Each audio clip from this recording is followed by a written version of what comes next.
The following program, NORML Show Live, is intended for responsible adults only. We advocate for the repeal of marijuana prohibition for adults. We discuss the science, culture, and controversy about America's marijuana laws. We do not advocate or encourage any illegal activity and advise all listeners to learn their state and federal marijuana laws by visiting norml.org, NORML.org.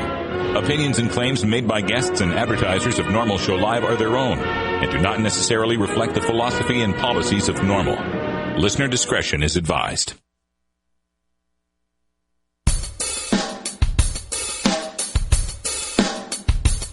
You take a seed, you plant it, you grow it, you dry it, you roll it, you smoke it.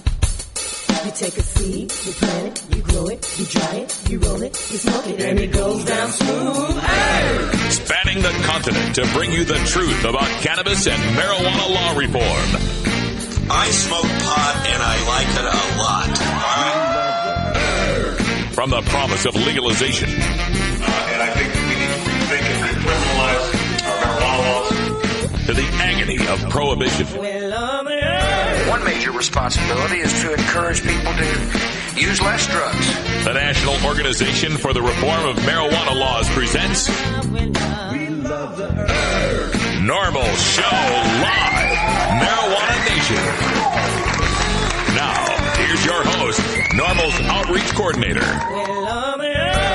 Radical Russ Belville. Good afternoon, tokers and tokettes. It is Wednesday, August 11th, 2010, and it's got to be 420 somewhere in the world. Thanks for joining us for the next 60 minutes of news, talk, interviews, information, music, and comedy, and more, followed by another 60 minutes of talk radio for tokers. That's right, we're expanding to a 2-hour show. Our first hour will be our regular podcast hour that you'll be able to download and hear in the replays and catch on iTunes. Our second hour is live talk radio for you tokers. The phone number 971-533-7111. Also joining us for the fun and holding down the ship when we do the live talk radio, a man whose big bamboo does not zigzag, Ganja John. I like that, Russ. You like that? I do like that. I just made that up. And you know, not to say that I don't have fun doing this job. I love this job.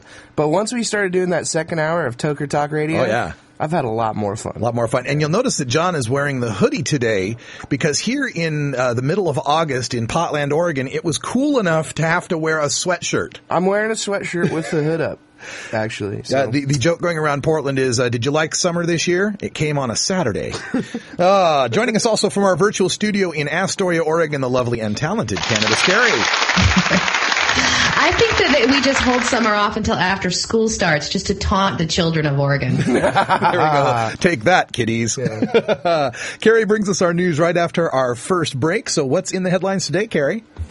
Ooh, today I'm reporting on an anti-Prop 19 news release that offers a scary new reason for the unenlightened to not support Prop 19. A new scientific study out that reveals never-before-discovered cannabinoids. Then after I blow your minds with science, a stupid stoner segment to make us all feel smart again. All right, that'll be a lot of fun. We'll get to that. Also in today's show, 20 after the hour, we do your daily Toker tunes every day, and today is Irie Wednesday. We've got some great reggae music from Richie Spice called Marijuana, coming to us from our editor, Johnny Reeferseed in Des Moines, Iowa. And, of course, today is Hump Day, the middle of the week, where we always visit with Dr. Mitch Earlywine from SUNY Albany. He'll be answering your questions on science, history, and culture of marijuana. Now, we won't be taking live calls for those questions. Yeah. It'll still be through the chat room. Yeah, we'll do that eventually. Eventually, but we have to be able to set up call screening before we can do that. We don't want to get rickrolled. Yeah, we don't want Dr. Mitch to get rickrolled. That would be bad. So we'll do that. We'll still take your chat questions. If you want to get a question in on chat, though, you do have to be our friend through Stickam. So create your Stickam account and send us a friend request. We'll get you in on that chat. You can type up your questions. Carrie will relay them to us. We'll ask them of Dr. Mitch. And a little bit of radical ranting at the end of the day to the White House and Robert Gibbs. It's NORML Show Live. Stick around. Plenty coming up. You're listening to NORML Show Live, the voice of the Marijuana Nation.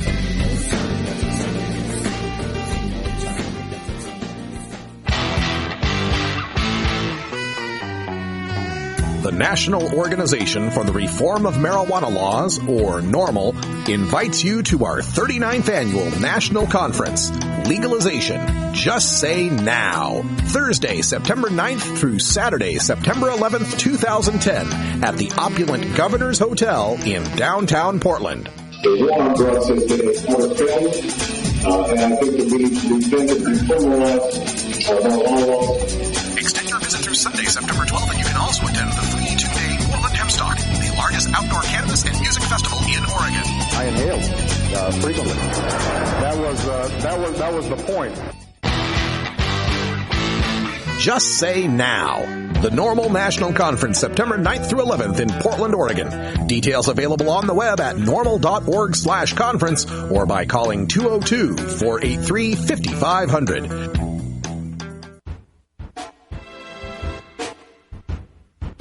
If you like what you hear and would like to donate to the cause, send your check or money order to NORML Show Live, 1600 K Street Northwest, Suite 501, Washington, D.C., 20006. Your donation is a tax-deductible gift of the NORML Foundation and will be used to help support this online media. Thank you.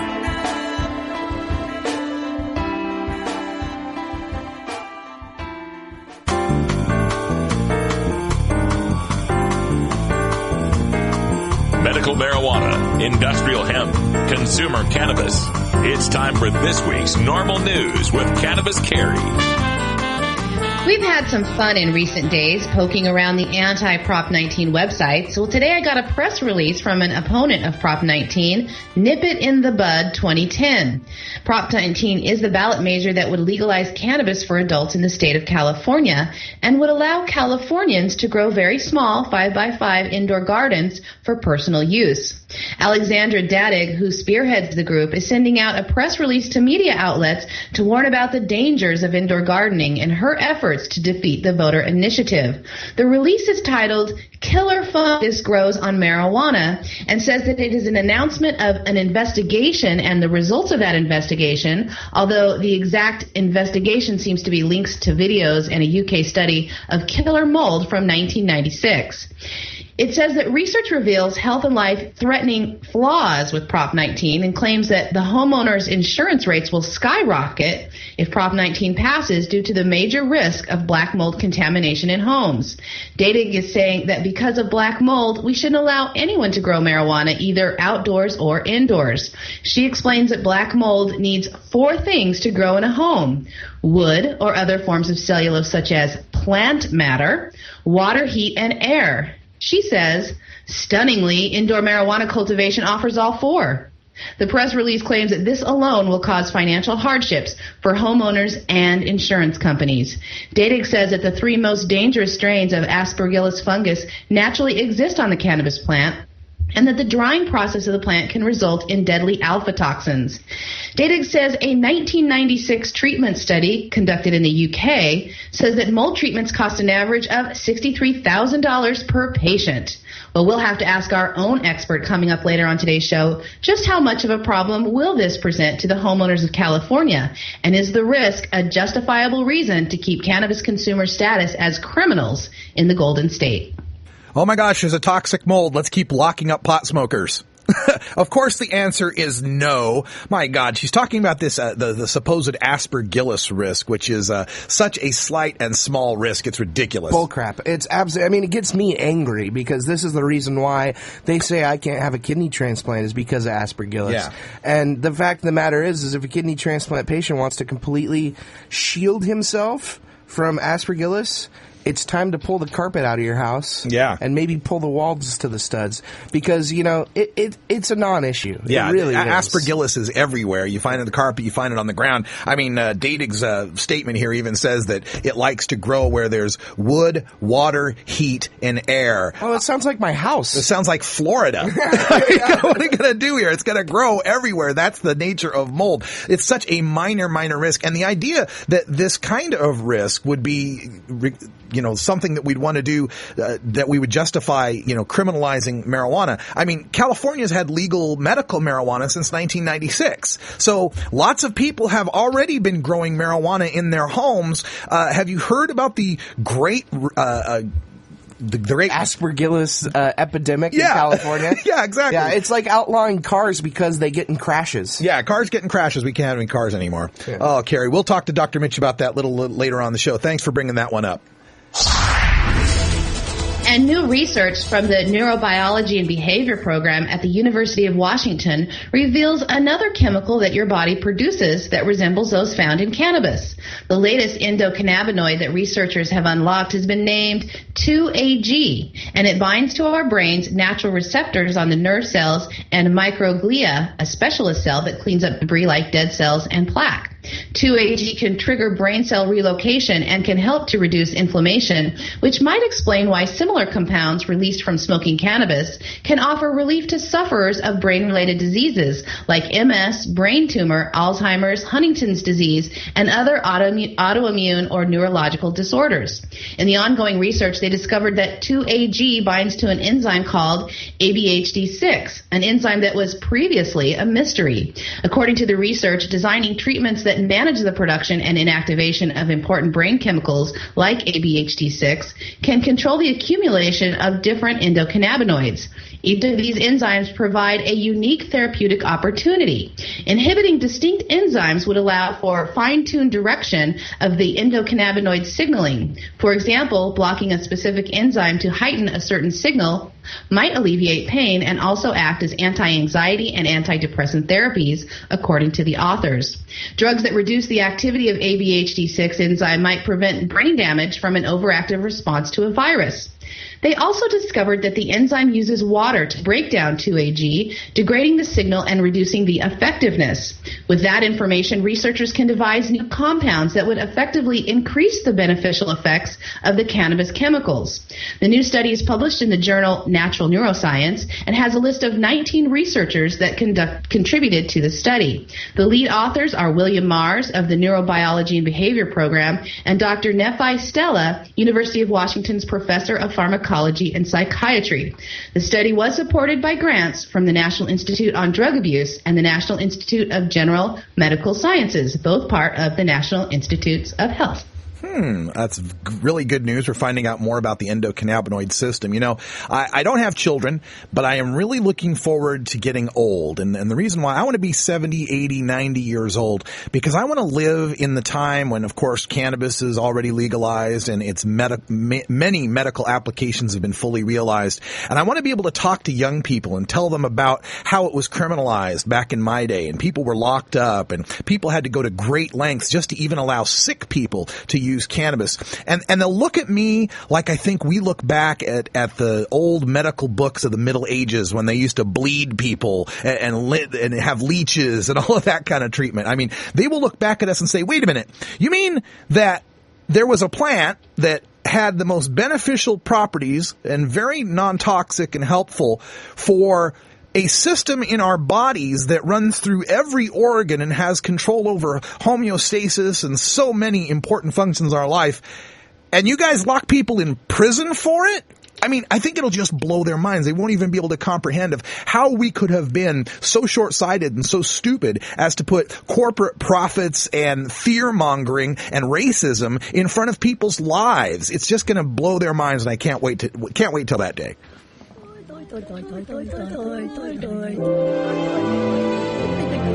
Stupid Stoner Stories. As a public service, NORML reminds you that smoking marijuana will not make one stupid. However, some stupid people do smoke marijuana. Don't be one of those stoners that make the rest of us look bad. Learn your lesson from today's Stupid Stoner Story. Oh, I have a love-hate relationship with these stories. As a public service here at NORML, we often give advice about unexpected law enforcement encounters. Now, please note, that advice also goes for expected law enforcement encounters, which is where our Stupid Stoners for today went wrong. We have a double shot of stupid with today's stoner stories, both originating from the Peach State. The first case comes to us from Fulton County, Georgia, where a man was arrested last week. Now, the police didn't have to waste precious resources like gas in their cars to arrest a 26-year-old Atlanta man because he walked into a Fulton County courthouse. Police became suspicious of the man when they noticed a bulge in his back left pocket as he was passing through the building's metal detectors.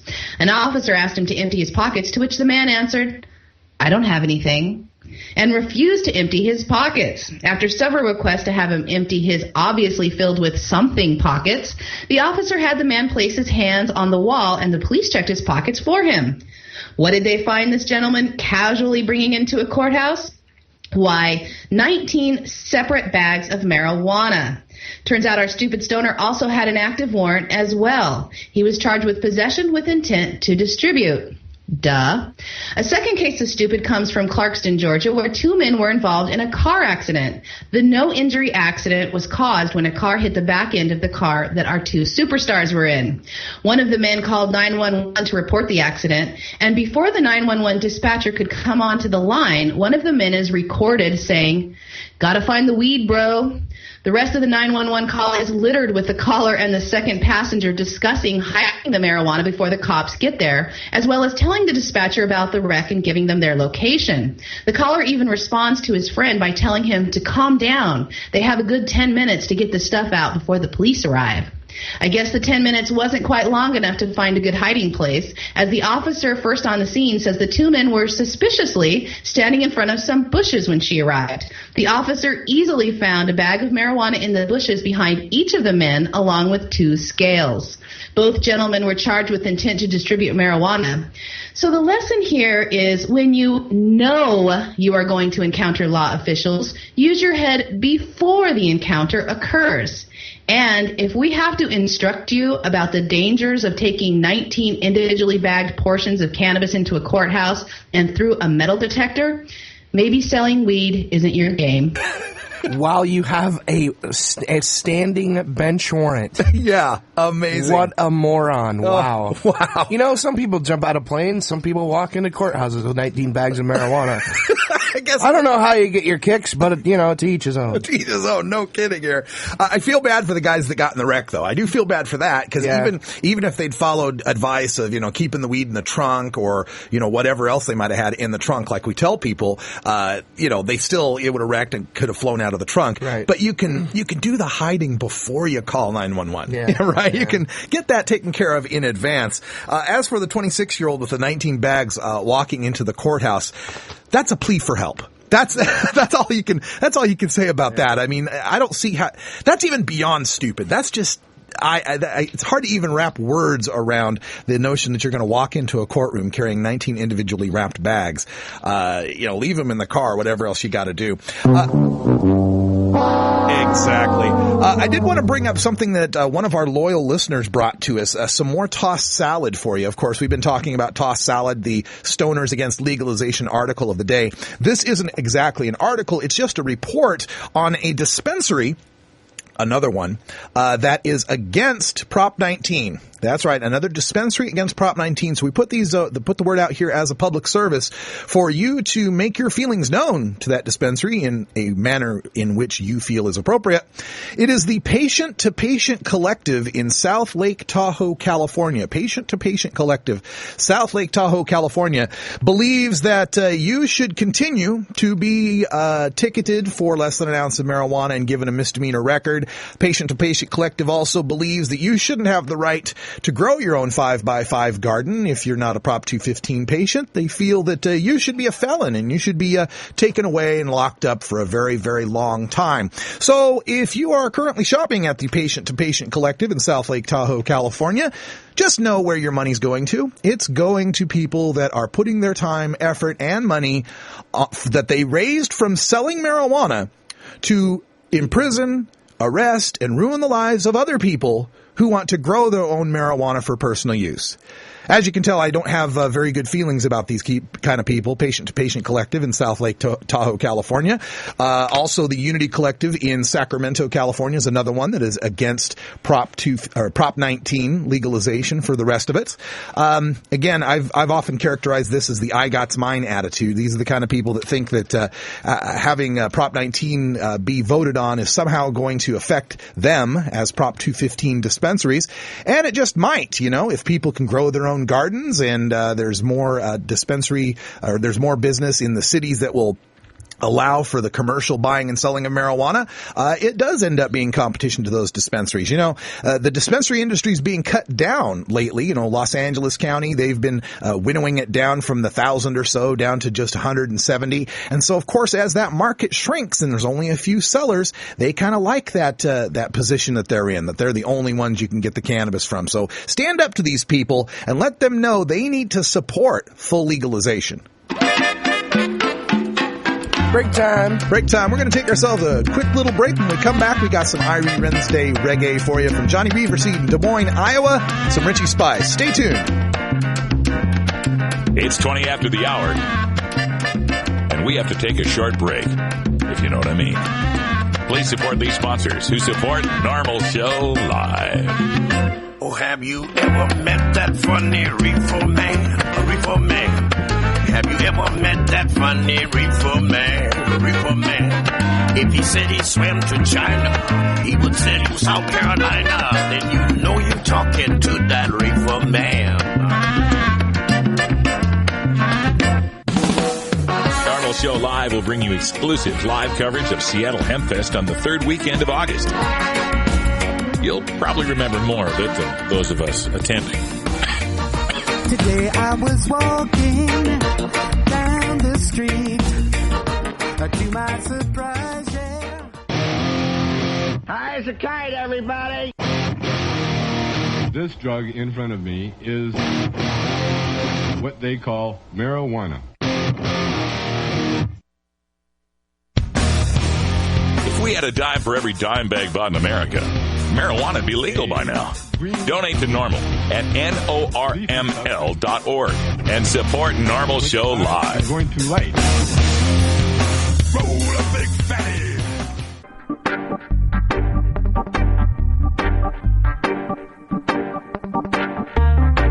It's time for your daily Toker Tunes, the best in 420 friendly music from all genres that uplifts, entertains, and informs the public. Today we get tunes for Irie Wednesday, our celebration of that mellow vibe we find in the best of reggae, ska, calypso, and Latin music. Brought to you by Johnny Reverseed and the High Rollers in Des Moines, Iowa. America's favorite red-eyed soul rock and roll band. Now available on iTunes and CD, baby. If you'd like to submit your song to be played on NORML Show Live, send it to us at stash@norml.org. Now here's some more great independent marijuana music for today's Daily Toker Tunes. Welcome back, everyone. 22 after the hour, and we're talking to the man whose music is on CD, baby, Johnny Reverseed. How you doing, man?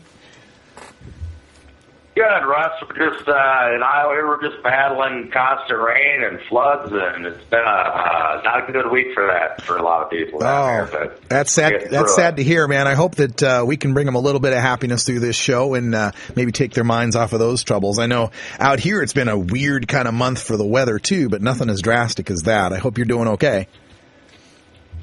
Yeah, we're doing all right. But anyways, well, today's Irie Wednesday Toker tune is simply named Marijuana by a guy named Richie Spice. He was born in Rochelle Bonner on September 8, 1971 in Rock Hall, St. Andrew, Jamaica. He was one of the Bonner brothers, all of whom are reggae artists, including Pliers and Spanner Banner.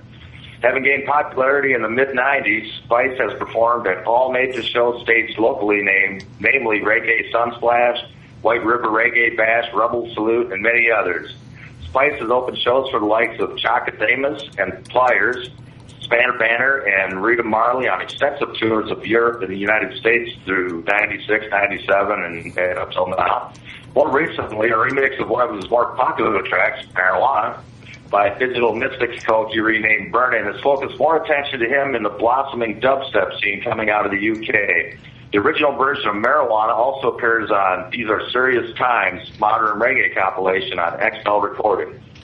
You can check out Richie at www.myspace.com in the streets to Africa, which is spelled INTHESTREETSTOAFRICA. It's a mouthful. And anyways, you can purchase them on iTunes too. Just look them up under Richie Spice. So let's do a song about marijuana. All right, we're loving the Simply Tuned Marijuana, Richie Spice. This will be available for download later on today. Yeah.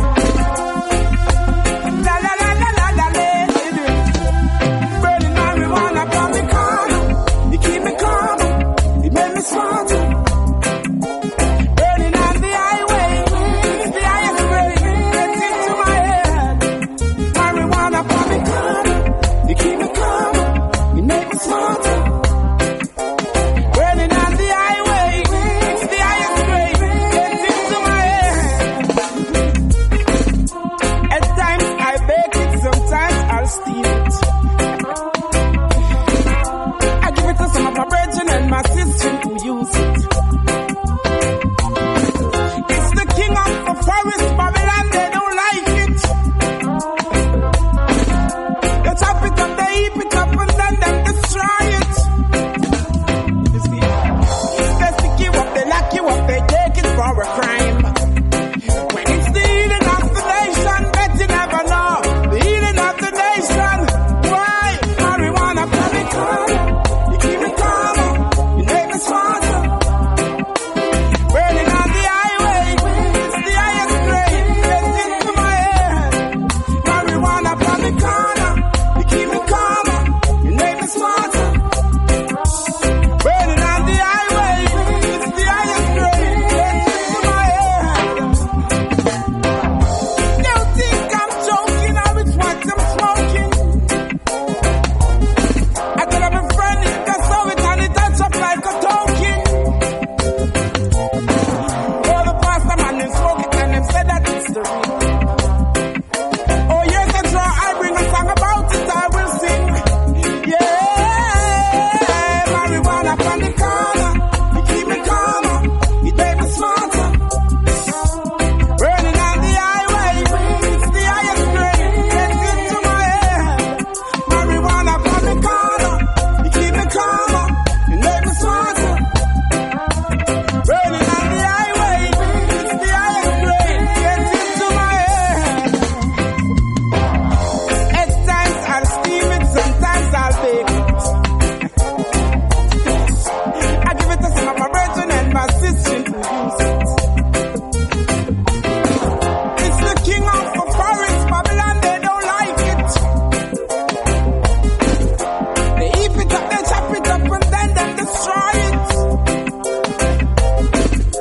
They stick you up, they lock you up, and take it for a crime. But it's the healing of the nation, bet you never know. Healing of the nation. Why? Marijuana from the corner. Keep me calmer, make me smarter. Burning on the highway, it's the highest grade. It's getting to my head. Marijuana from the corner. Keep me calmer, make me smarter. I'm burning on the highway, it's the highest grade. It's getting to my head. Marijuana from the corner. Keep me calmer, make me smarter. Burning on the highway, it's the highest grade. It's getting to my head. Keep me calmer, na na na na na. You want a copy of that song for your iPod? Check out the Daily Toker Tunes at the Stash blog by surfing to stash.normal.org and choosing Media, and then Toker Tunes from the main menu. Starfish Designs, makers of the original Gandalf. I'm Radical Russ, and when I want to relax, I always have my 17-inch long original Gandalf from Starfish Designs nearby. The hand-blown borosilicate glass is strong and easy to clean, and the design is sleek and sophisticated. Starfish Designs are available from Bend, Oregon at a glass retailer near you. For locations, call 541-788-GLASS. That's 541-788-4527. Normal Show Live reminds you to never consent to a search. If you're holding and you consent, in most states you will be arrested immediately and you will go to jail. If you don't consent to a search, police may try to intimidate you by threatening to bring in drug-sniffing dogs or try to fool you by saying things will go easier if you consent. Yeah, easier for them, sure. Stand your ground, refuse the search, and ask the officer if you're free to go. If they still detain you and eventually find your contraband, you'll be no more busted than if you had allowed the search. But by refusing the search, your attorney has a chance to win your acquittal before a judge. If you consent to the search, your attorney's hands are tied. You can find a list of NORML Legal Committee attorneys specializing in marijuana cases by visiting the Find a Lawyer link at normal.org. It's time for Normal Show Live's Cannabis Science with Dr. Mitch Earlywine.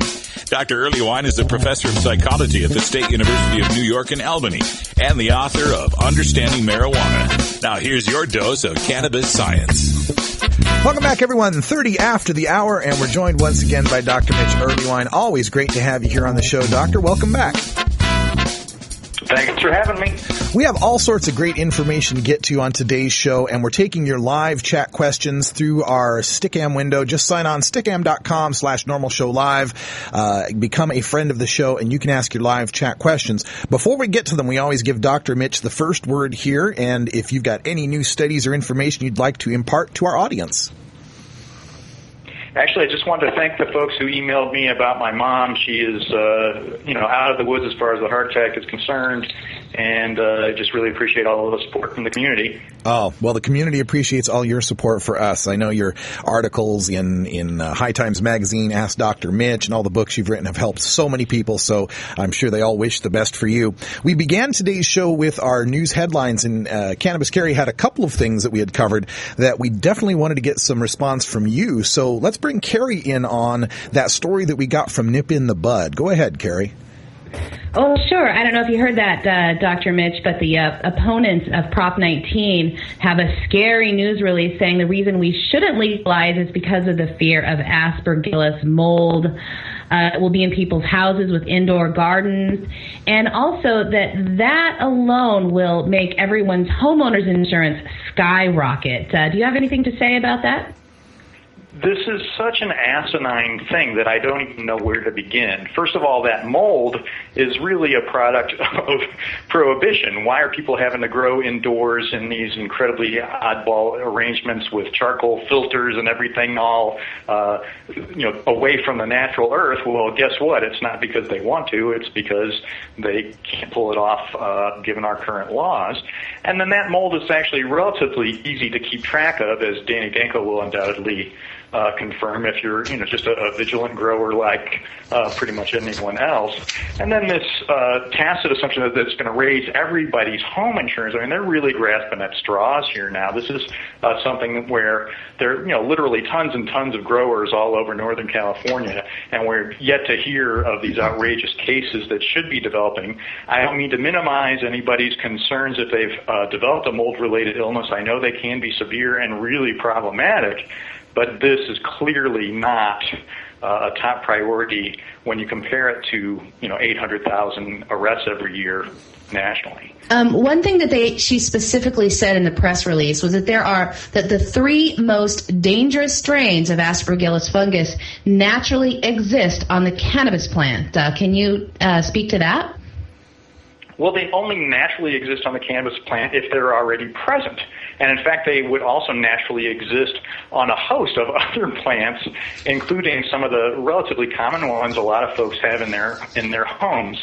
So singling out cannabis on this one is kind of silly. If suddenly nobody is allowed to have a wandering Jew or a jade plant in their houses because of this, that would be pretty ridiculous as well.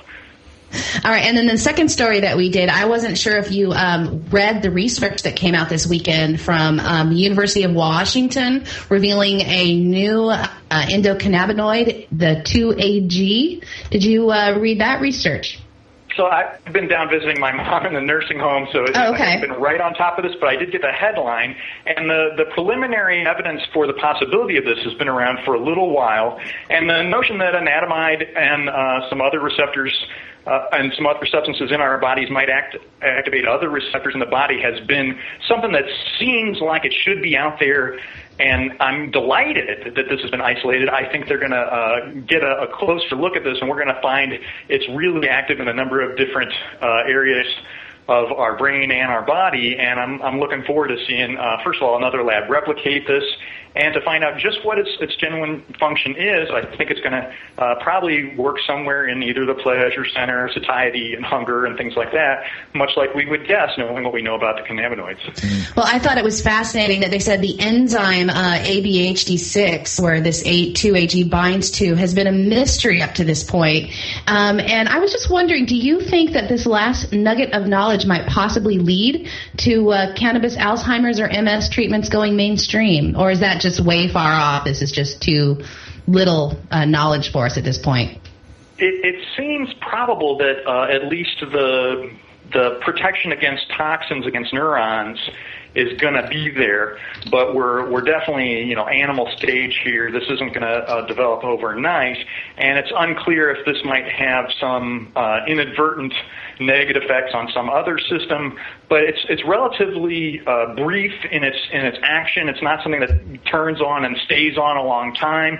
So I'm cautiously optimistic about that. Regardless of it that panning out or not, I know we're going to learn something neat about our own bodies and selves, and that's always a real thrill to me. And I'm delighted to see this happening. But imagine what could happen in a tax and regulated market where we could be doing cannabis research on a much larger scale. Exactly. Excellent. Thank you so much, Dr. Mitz, for answering to those two news stories. Yeah, and thank you, Carrie, for bringing that up. Also, John had something, I believe, on that subject. Well, you know, my doctors talk about this aspergillus all the time because of me waiting to get a transplant, and they say, you know, there's no such thing as a smoke medicine. If you smoke marijuana, you will get aspergillus. So I looked this up, and there's only been one case in Oregon of a transplant patient ever getting it. It was a 17-year-old, and he got it in the hospital from the wall that they were doing construction on. So, I mean, you know, it is ridiculous, and it's really comforting to hear you say that it's asinine.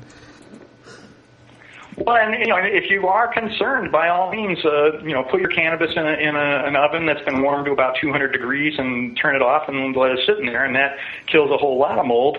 And you know, if your pot is at all moldy looking, by all means, throw it away and go get some more. Yeah, don't smoke it. All right, let's get to the questions live from our chat room here. You can just type them in, become our friend on Stickam. Carrie will bring them over to us. Our first one comes from Stereotype, who wants to know how effective is vaporized cannabis for us in preparing extracts. I guess it would be, you know, converting the vapor to a liquid form or something.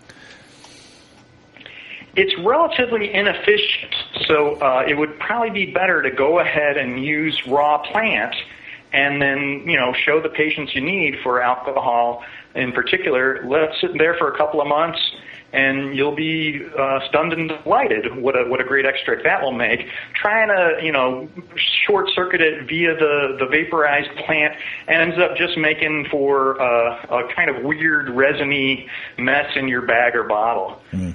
Okay, a question coming in from Chief McNugs wants to know if the new fad carbonite is actually good or not. And I imagine he's referring to something that's like K2 or Spice. I always thought carbonite is what they trapped Han Solo in. But anyway, do you know anything about that, or have any advice regarding carbonite? As you can tell from the look on Hans's face, this is not something to play with. We just don't know about these K2 type extracts. We don't have any long-term data on neuropsych effects. We don't have any long-term data on respiratory effects. And here's an alternative plant that is much better with 5,000-year history of safety. Gee, let's go for the good one. Yeah.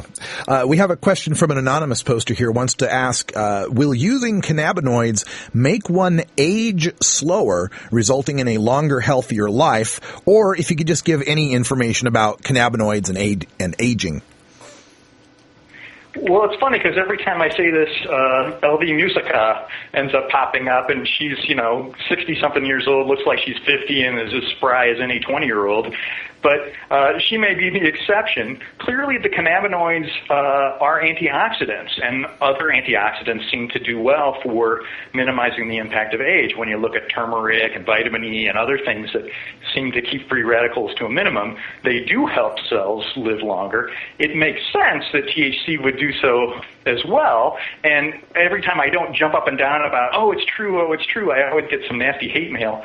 But in fact, we don't have, compelling long-term data in humans yet, but I know plenty of people who are lining up for the study.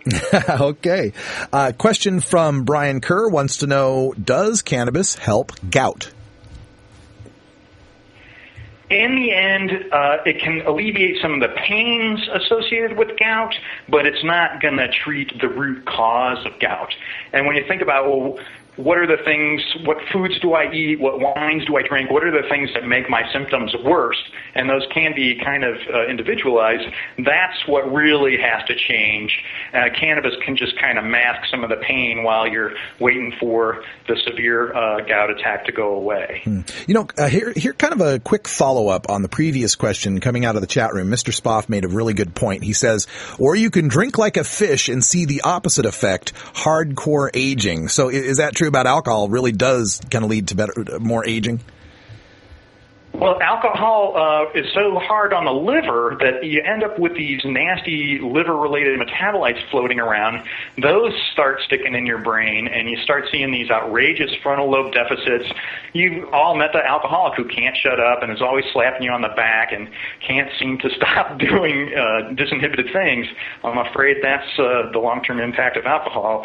Obviously, anybody would much prefer hanging around somebody who's high. Well, and that's something I always point out in my discussions with people that want to maintain prohibition. One of their fears is that, if we legalize, more people will smoke weed. And I always say, you say that like it's a bad thing. Because if they're leaving alcohol, if they're giving up alcohol and using marijuana, if they're giving up tobacco or using marijuana, or even if marijuana is a way for harder drug addicts to escape that addiction, then it's a good thing if more people are using marijuana, isn't it? We've seen tons of compelling case studies on folks giving up really troublesome drugs, including meth and heroin, and using cannabis along that way. My 12-step friends say, it's just a crutch and it's not going to last in the long run. But even if, for a year they're not doing meth because they're smoking pot instead, that's going to save your brain. Question here from Sneaker Pimp 420 wants to know, are there any new studies on cannabis and ADHD, attention deficit hyperactivity disorder? I appreciate the question, and other folks have been emailing me about this. That study that I have proposed is at my ethics board at UAlbany as we speak, and nothing happens fast in the summer when it comes to the ethics board at UAlbany, but I'm optimistic that we'll have a link up relatively soon, and we'll get something new out, because the case studies are really compelling. There's definitely a subset of folks who say cannabis helps their attention deficit in particular, and I just want to document that with a bigger sample, so I'm looking forward to gathering those data. We're speaking with Dr. Mitch Earlywine from UAlbany, a professor of psychology there and the author of Understanding Marijuana and the Parent's Guide to Marijuana. If you don't get your chat questions in on this episode of the show, we're here every Wednesday with Dr. Mitch, or you can email 420research@gmail.com. Let me get another question up here from Bongwater Becky wants to know, how does cannabis affect fibromyalgia? What we're noticing with fibromyalgia is there may be different subtypes. It's really hard to diagnose, and the treatments have been kind of scattershot, trying a whole bunch of different drugs and sort of hoping for the best. A lot of folks who experience fibromyalgia-related pain respond well to at least a subset of strains of cannabis, as far as just the sensitivity, certain muscular spasm problems, and other components of fibromyalgia. As far as getting to the root cause, it doesn't seem like the cannabinoids are really getting at that, but neither are any of the other medications we have available. And the clincher is there's so much individual variation in strains, so one may be a big help, another may just put you to sleep, and unfortunately we're not going to know that until we get the opportunity to do investigations on more strains. Something you just said there gave me a thought that came up the other day when I was watching television. I saw a commercial for, I can't remember what the pharmaceutical was, but some pharmaceutical commercial. You mentioned that the drugs doesn't touch the fibromyalgia or cannabis. We're not sure how it works, but in this pharmaceutical commercial, it was saying something about the drug was thought to work by acting on such and such and so and so. And I thought, really? We're giving out pills to people because we think they do something that we're not really sure how it works? I mean, is that really the standard at the FDA? Oh, it's sad but true, but the number of pharmaceuticals where we don't really know the full mechanism is astounding, and no drug really works on just one neurotransmitter the way cannabis does. So, for years and years, I was always taught, cocaine, that's a dopaminergic drug. And then sure enough, we're discovering, cocaine works in a whole bunch of systems. What a surprise. And, it's the human body. We're all connected, so let's not simplify. Okay. A question now coming in from Seaweedy wants to know about cannabis and colon cancer and whether or not edibles would be appropriate in a case where half of the colon had been removed. The clincher on any colon-related problems, so not just colon cancer, but the various ostomy patients and colitis and things like that, is how it's administered orally depends on what it's with. So obviously these folks are not going to want to have some high fiber brownie, all right? They're definitely going to want strained tincture or butter-based edibles rather than anything else. And it's everybody's so individualized. So I mean, there are people I've met with this predicament who can't eat popcorn and can't eat peanuts, but would be just fine with a big bowl of rice cooked in a tincture, something like that. Yeah. And so, unfortunately, it's hard to say any one thing is great. However, relief from pain and from associated nausea, associated with the therapies and things like that, cannabis should work just like it works with any of the other related pains, and it's definitely worth a try, but only administered in a technique where the edible is something that they could eat anyway. Okay. We're running up against the clock here, so I've got time for 2 more questions. Again, want to let folks know we got a ton of questions coming in, and we appreciate all of them. If you didn't get them on the show today, you can always email Dr. Mitch at 420research@gmail.com. Cannabis Cure from the UK wants to know, can you tell me how effective is cannabis for epilepsy, and how long has this been used for the illness, I guess, in history?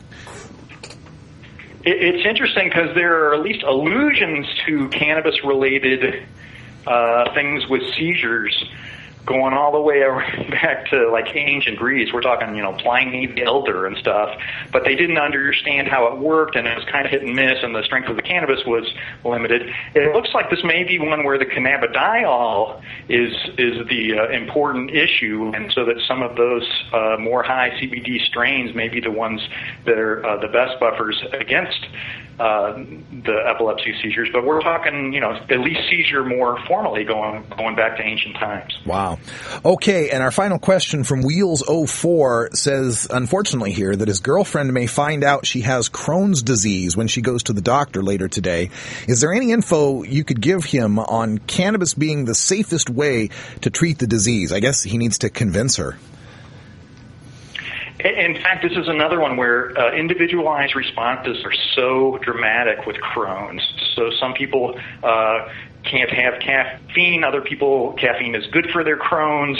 I mean, it's just so insane, and it depends on sort of which areas of the intestine and stuff are affected.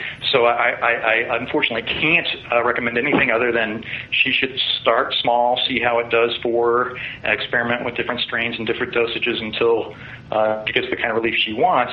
But it's unlikely that this should be the frontline approach. There are some wonderful natural things, fish oils and things along those lines that can be helpful. But we actually do have really good medications that can help folks with these problems. And then there's some other things that she's just going to have to steer clear of completely. And working this out with the physician is going to be, a 3-month deal where they're going to experiment with different things she can eat and do until that's all panning out. But the idea that cannabis should be part of that armament certainly seems worth entertaining. All right. Well, thank you so much for the great information. Everyone in the chat room is just loving it. They are demanding a 4-hour Dr. Mitch show. I don't know that we'll be able to pull that off. 4 hours and 20 minutes. 4 hours and 20 minutes, exactly. Thank you so much again, Mitch, for being on the show. And again, want to remind folks, you'll be at NORML Conference this year. Is that correct? Looking forward to it with a vengeance. All right. It's going to be great. We'll have you here in Portland, Oregon, September 9th through the 11th. Thanks, Dr. Mitch. When we come back, a little bit of radical ranting. I got something to say to the White House Press Secretary, Robert Gibbs. We'll be right back. It's tough talking to kids about marijuana, especially if you might be a parent who dabbled a time or two in your youth. So to help you out, get your copy of Dr. Mitch Earlywine's latest book, A Parent's Guide to Marijuana. Dr. Earlywine is an associate professor of psychology at the State University of New York at Albany and an expert on the studies concerning marijuana, its effect on health and society, and the methodology behind the statistics. He is a frequent guest here on our daily audio stash.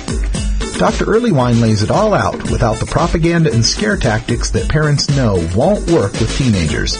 He presents a rational understanding of cannabis, what it is and what it isn't, and why kids shouldn't be using marijuana. You can order today through Amazon.com or check our links at our blog, stash.normal.org.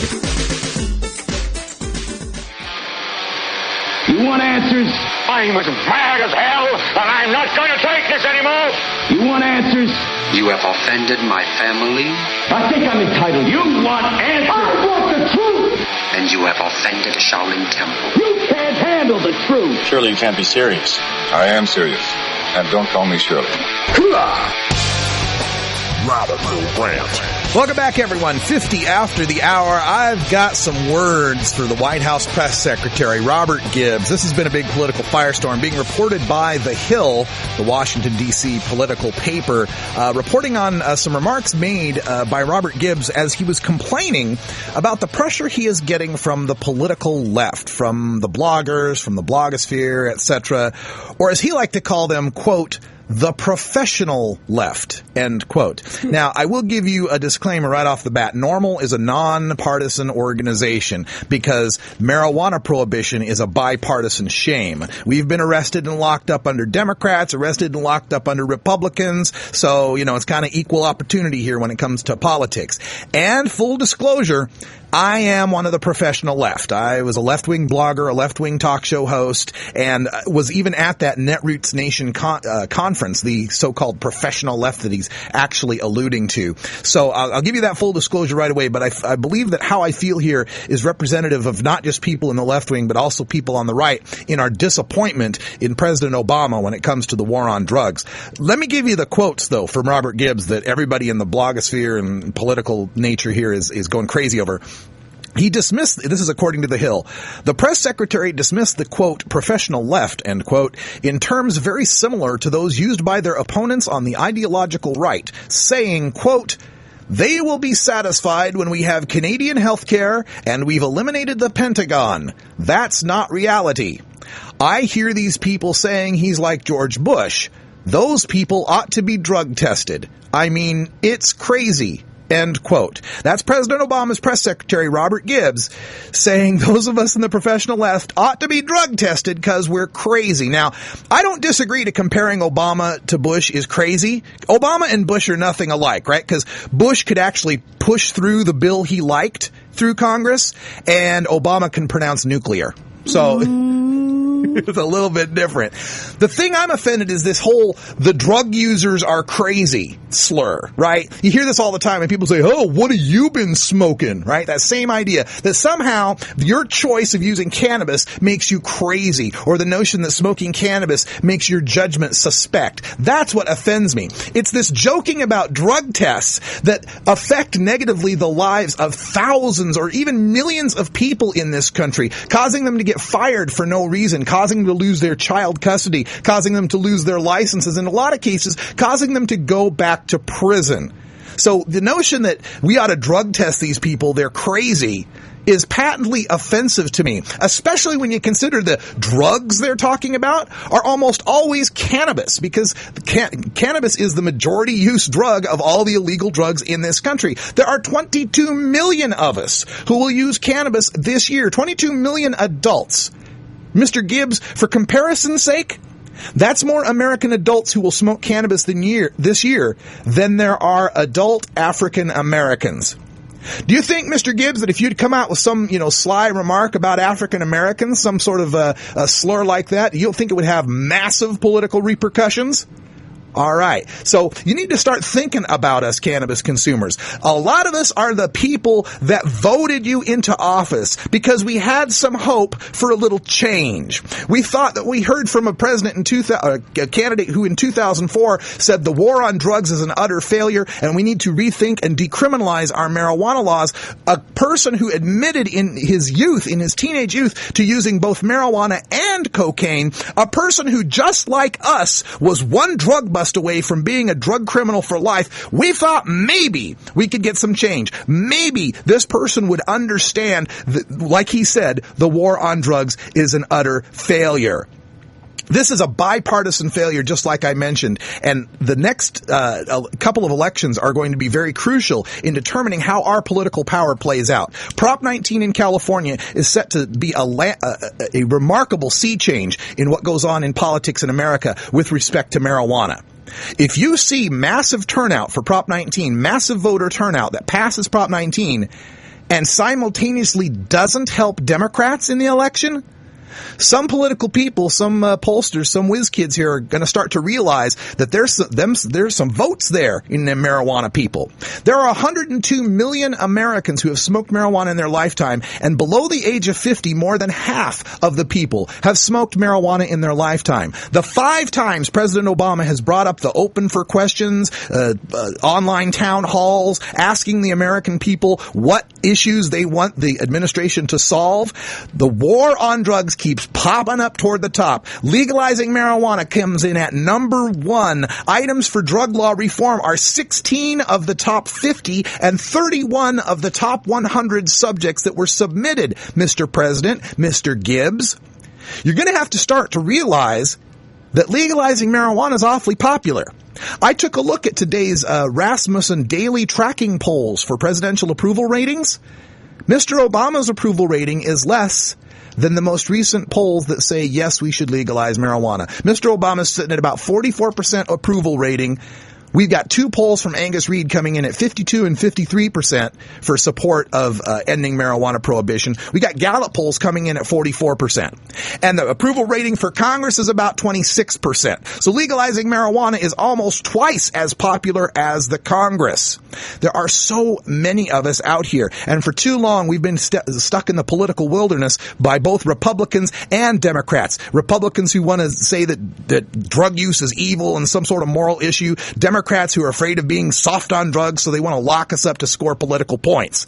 Somebody is going to realize that this issue, marijuana legalization, is one of the few issues in American politics that has supporters on both sides of the aisle.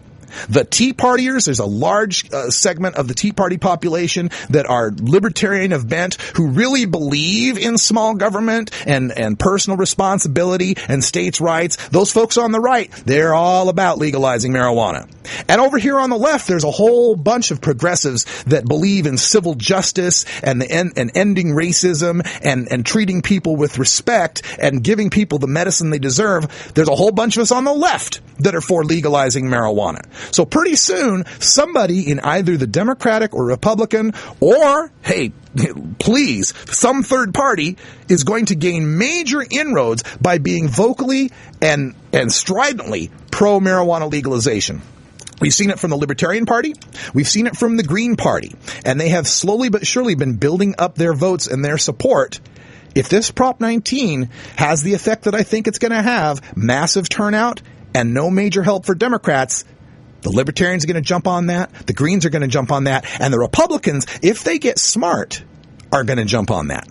The Republicans are going to realize that their base is aging, that all of their voters are dying. They're old. They're dying. They need young votes. They need women's votes. They need minority votes. In all 3 of those categories, we find support for marijuana legalization, except for Latinos. It's kind of strange. The Latino population, not so much into that. I think they're a little sore on us making up a word, marijuana. Yeah, you know? I mean, yeah, maybe they're a little pissed off about that too. That could be it. This is not going away, Mr. Obama and Mr. Gibbs. You've made the mistake one too many times. We've had you chuckle at us when we suggested that marijuana might help the economy. Mr. Obama laughed at us and said, well, I don't know what this says about the online community.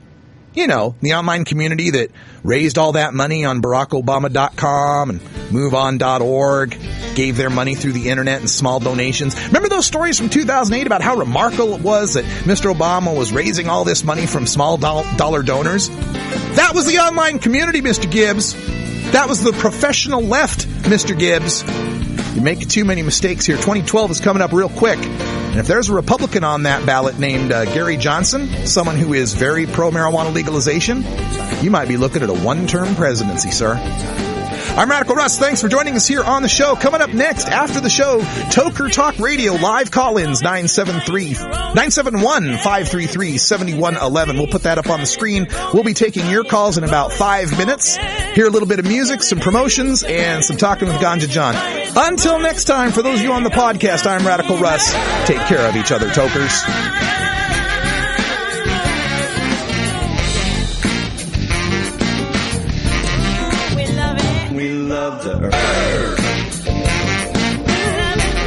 This is NORML Show Live, the voice of the marijuana nation. Take it on one more time.